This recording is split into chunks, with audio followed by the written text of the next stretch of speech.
Hello दोस्तों, हमारे YouTube channel में मिस्टर दिलीप सर में आपका स्वागत है। दोस्तों, कल का जो टॉपिक पढ़ाया था हमने वो पढ़ाया था वक्रता, त्रिज्या और फोकस दूरी में संबंध। क्या पढ़ाया था? F बराबर r/2। कल का टॉपिक मैंने ये पढ़ाया था कि F बराबर r/2। आज आपको पढ़ना है कि दर्पण के लिए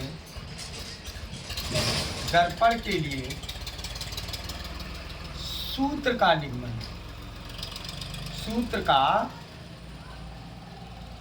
निगमन या 1/F बराबर 1/V प्लस 1/U का दोस्तों आज क्या करना है? निगमन करना है। तो ध्यान से समझिए, चलते हैं। ध्यान से समझिए दोस्तों, ये एक अवतल दर्पण है। इसका ध्रुव ये P, फोकस F और वक्रता केंद्र C है।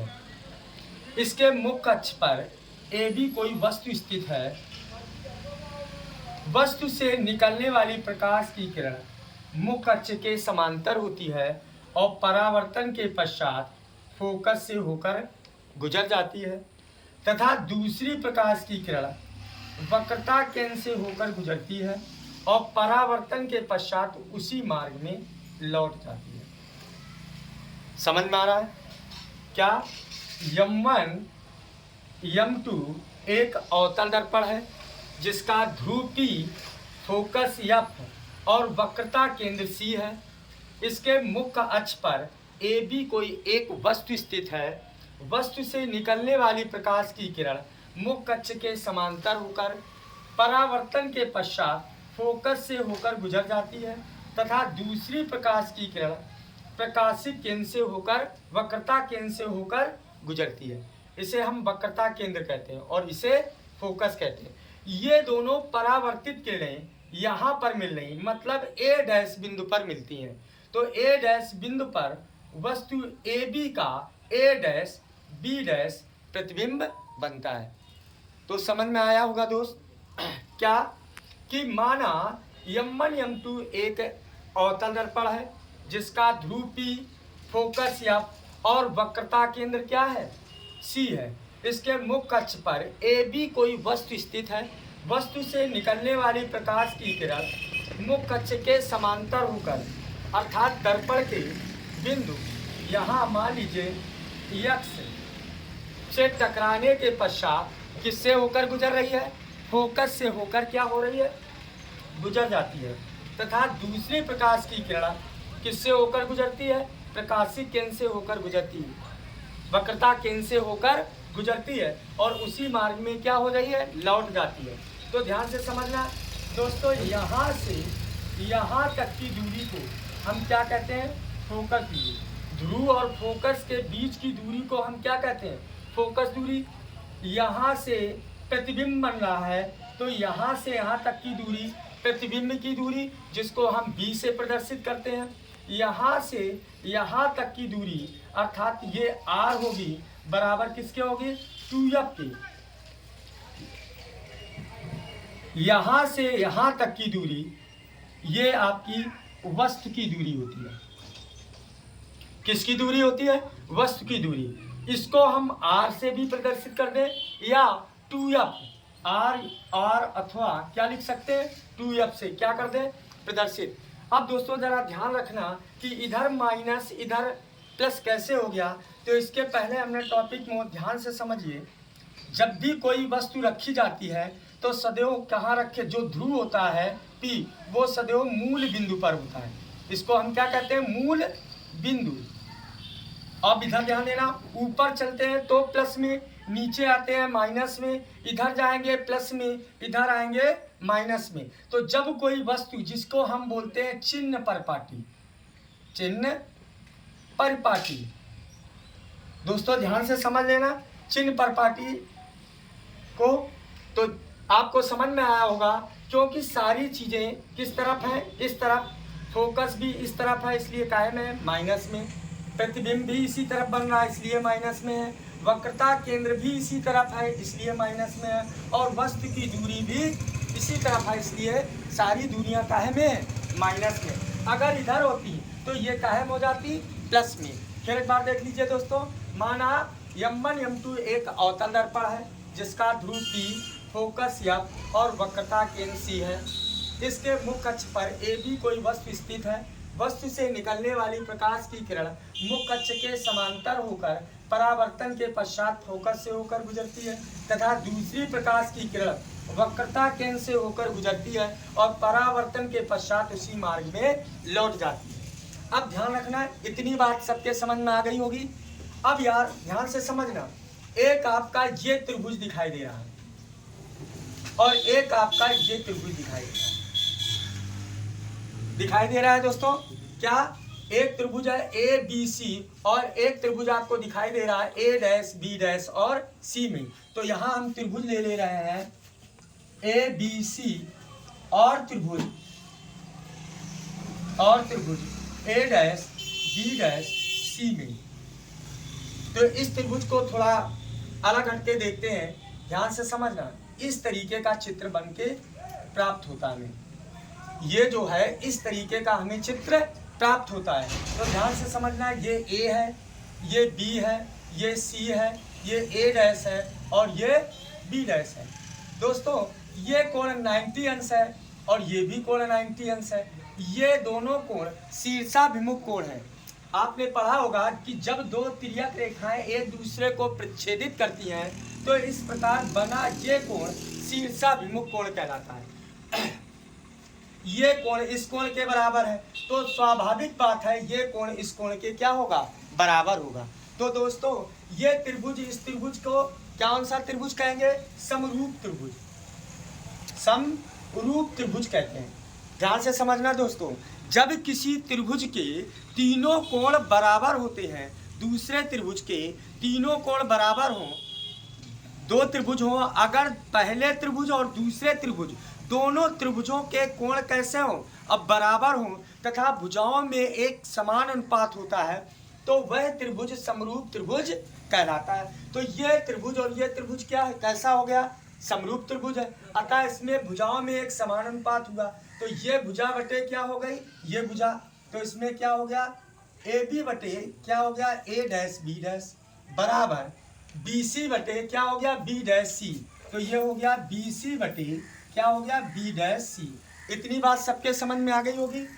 मतलब ये भुजा कौन सी, ध्यान से समझना, ये भुजा बटे ये भुजा बराबर ये भुजा बटे ये भुजा। इतनी बात सबके समझ में आ गई होगी। अब हमारा एक त्रिभुज आपको ये दिखाई दे रहा है, ध्यान से समझना। अगर इस त्रिभुज को लेने के लिए हम इस पर क्या डाल रहे हैं, लंब डाल रहे हैं और यहाँ पर हम कोई बिंदु K ले रहे हैं। बात समझ में आ रही दोस्तों, यहाँ पर हमने कौन सा बिंदु ले लिया, K ले लिया, ठीक। अब आपको एक त्रिभुज ये दिखाई दे रहा है और एक त्रिभुज आपको ये दिखाई दे रहा है। तो इसमें हम दोस्तों कौन सा त्रिभुज ले रहे हैं, इसमें हमने त्रिभुज ले लिया, ध्यान से समझना, यक्स के यफ और त्रिभुज ध्यान से समझना, कौन सा, A dash B dash F में, A dash B dash F में। सभी के बात समझ में आ गई। तो इस त्रिभुज को भी बना के देख ले रहे हैं, ध्यान से समझना। एक ये, तो इस तरीके का आपको त्रिभुज प्राप्त हो रहा है, ठीक। ये आपका यक्स है, ये आपका K है, ये आपका यफ है, ये आपका A डैश है, ये आपका B डैश है। तो अभी हमने आपको दोस्तों बताया था कि यदि तीनों कोण बराबर हैं तो कौन सा त्रिभुज होगा, समरूप त्रिभुज। जब ये त्रिभुज इसके समरूप है तो फिर वही नियम लागू होगा कि भुजाओं में एक समान अनुपात होता है, मतलब ये भुजा बटे ये भुजा और ये भुजा बटे ये भुजा। तो दोस्तों क्या हुआ, यहाँ आ जाएगा यक्स के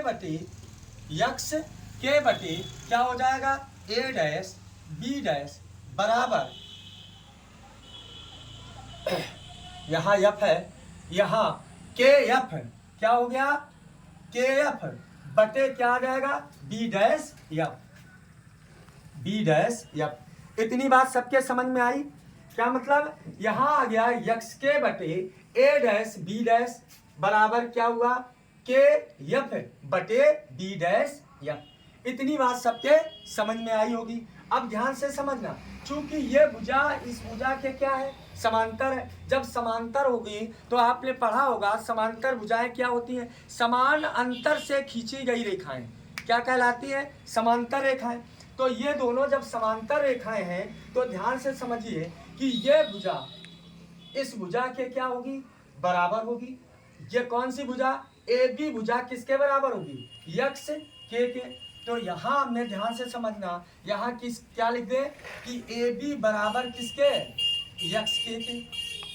ए बी बराबर किसके हो गया यक्स के।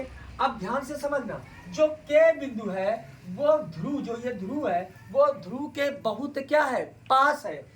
लिख देंगे चूंकि के बिंदु किसके ध्रुव के बहुत पास है, अतः के स्थान पर पी लेने पर समझ में आ रहा होगा। तो के स्थान पर हम क्या ले लेंगे पी। तो ये आ गया ए बी बराबर किसके हो गया यक्स पी के। अब ध्यान से समझना, ये आपका बना था समीकरण नंबर फर्स्ट और ये आपका ध्यान से समझिए। अब ए बी बराबर है किसके, ए बी बराबर किसके है यक्स पी के और यक्स के बराबर है किसके ए बी के। तो यक्स के स्थान पर हम क्या रख सकते हैं ए बी, क्या रख सकते हैं ए बी। तो यहाँ हम कितना रख दें ए बी। तो ये आ जाएगा ए बी बटे कितना आ गया ए डैश बी डैश बराबर ये आ गया के एफ बटे बी डैश एफ। इतनी बात समझ में आ गई। तो ये आपका आ गया समीकरण नंबर 2। इतनी बात सबको समझ में आ गई दोस्तों? तो ध्यान से समझिए। अब ये आ गया समीकरण नंबर 1 है और ये आ गया समीकरण नंबर 2। तो इधर ध्यान देना ए बी बटे A dash B dash, A B बटे ए डैश बी डैश। जब ये दोनों बराबर हैं तो ये दोनों भी क्या हो जाएंगे बराबर हो जाएंगे। तो यहाँ हम लिख देंगे समीकरण 1 व 2 से। इतनी बात सबके समझ में आ गई। तो जब ये और ये दोनों बराबर हैं तो ये दोनों भी क्या हो जाएंगे बराबर हो जाएंगे। बराबर लिख दीजिए। तो यहाँ लिख देंगे बी सी बटे यहाँ लिख दिया बी डैश सी बराबर के एफ। अब यहाँ के स्थान पर हमने क्या ले लिया पी, तो के स्थान पर हम क्या ले लें पी। तो यहाँ जो के है वहाँ मैंने ले लिया पी एफ बटे बी डैश एफ। फिर एक बार दोस्तों ध्यान देना, जो के है उसके स्थान पर हमने क्या ले लिया है पी ले लिया, इसलिए यहाँ के एफ की जगह हमने क्या लिख दिया पी एफ। इतनी बात सबके समझ में आ गई होगी।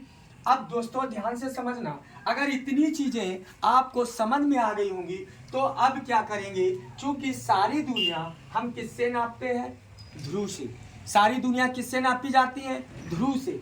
अब यहाँ देख लीजिए लिखा है BC, तो ये आपका इतना है BC।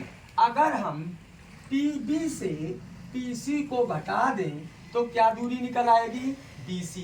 फिर एक बार ध्यान से समझना, अगर हम PB रेखा से PC को क्या कर दें घटा दें तो हमारा क्या बन जाएगा, कितना बचेगा BC। तो यहाँ हम लिख सकते हैं, क्या लिख सकते हैं PB माइनस PC। समझ में आया। दूसरा पॉइंट यहाँ मिल गया B डैश सी।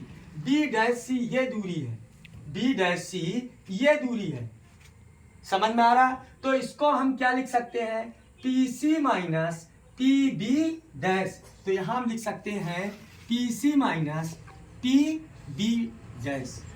ये दूरी आपकी ध्रुव से है, P से ही है, तो इसको हम वही लिख देंगे PF। अब ध्यान से समझना, ये मिल गया B dash F। B dash F ये दूरी है, B डैश F कौन सी दूरी है, ये दूरी आपको दिखाई दे रही है, कौन सी, इधर ध्यान से समझना, ये दूरी आपको दिखाई दे रही है, तो इसको आप क्या लिख सकते हो, P B dash minus P F. तो यहाँ लिख दीजिए P B dash minus P F. अब दोस्तों क्या करेंगे, ध्यान से समझिए। अब सारी दूरियां कहाँ से नाप ली हमने, P से। अब बस इसकी क्या करनी है, वैल्यू रखनी है। क्या रखनी है, वैल्यू रखनी है। तो ध्यान से समझना दोस्तों। तो हम यहाँ क्या रख दे रहे हैं, वैल्यू रख दे रहे हैं। ठीक है, क्या रख रहे हैं, वैल्यू रख रहे हैं। तो ध्यान से समझिएगा। यहाँ लिखा है PB, ये है P और ये क्या है B।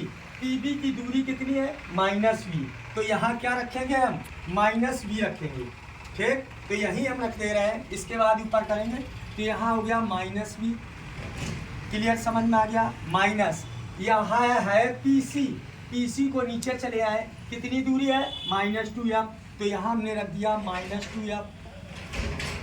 ध्यान से समझ में आ रहा है। फिर मिल गया हमें PC, तो फिर यहाँ हम रख देंगे -2F माइनस यहाँ मिल गया PB डैश नीचे आ जाए, दूरी क्या है, -V। तो यहाँ हम रख देंगे -V बराबर यहाँ मिला PF। ये P और F कहाँ है, ये। तो यहाँ से आ गए फोकस दूरी -F। तो यहाँ हमने रख दिया -F। ध्यान से समझ में आ रहा होगा। ये फिर मिल गया हमें PB डैश। तो PB डैश P ये है और B डैश ये है -V। ठीक, माइनस PF मिल गया, P और F फोकस दूरी है अर्थात -F। इतनी बात सबके समझ में आ गई होगी। अब हम क्या करेंगे, इसको सही ढंग से ऊपर ले रहे हैं। क्या है, ये माइनस माइनस का क्या हो रहा है, प्लस। तो यहाँ आ जाएगा 2F। माइनस माइनस का क्या हो रहा है, प्लस। तो यहाँ क्या आ जाएगा 2F और ये क्या आ गया -V बटे, इधर ध्यान देना, माइनस माइनस का क्या हो गया, प्लस। तो ये आ गया V और यहाँ कितना है -2F। तो ये आ जाएगा -2F बराबर ये -F ही रहा बटे, इधर ध्यान देना, माइनस माइनस का क्या हो गया F और ये कितना हो गया -V। अब हम क्या करेंगे, इनका कैंची गुणा, मतलब तिर्यक गुणा कर देंगे। क्या कर देंगे, तिर्यक गुणा कर देंगे। तो इसका इससे गुणा और इसका इससे गुणा करेंगे। तो पहले हम इसका इससे गुणा करेंगे, तो -F कोष्टक में आ गया V -2F। ध्यान से समझना, इसका गुणा इससे करेंगे तो ये आ गया F -V और ये आ गया 2F माइनस कितना आ गया B की। फिर एक बार ध्यान से समझना दोस्तों, इधर फिर एक बार ध्यान देना।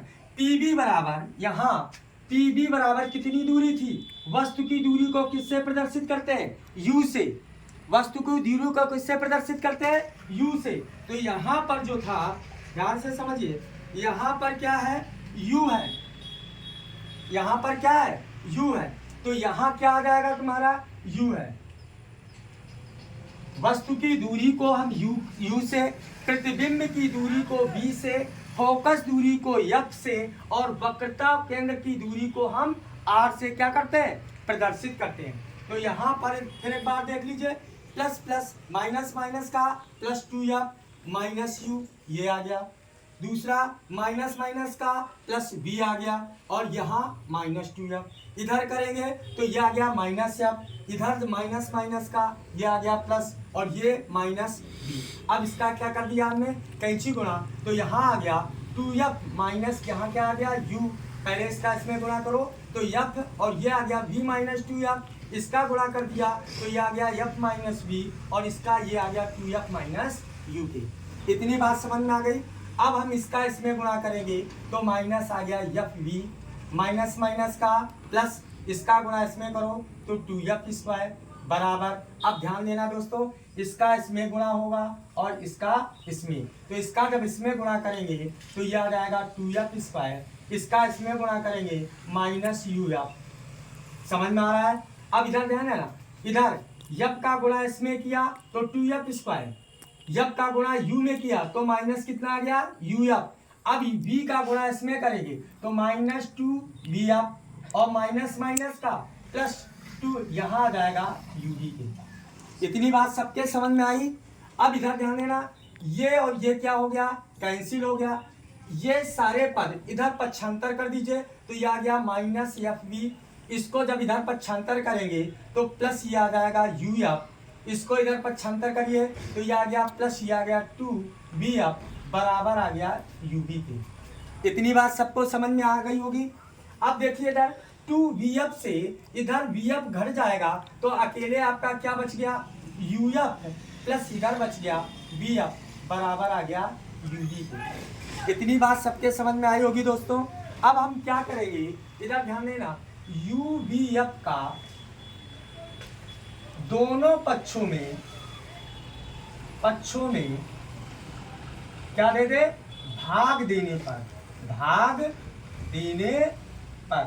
तो दोस्तों दोनों तरफ जब हम भाग देंगे तो ये आ जाएगा UF बटे ये आ गया UBF प्लस BF बटे ये आ गया UBF बराबर ये आ गया UB बटे UBF।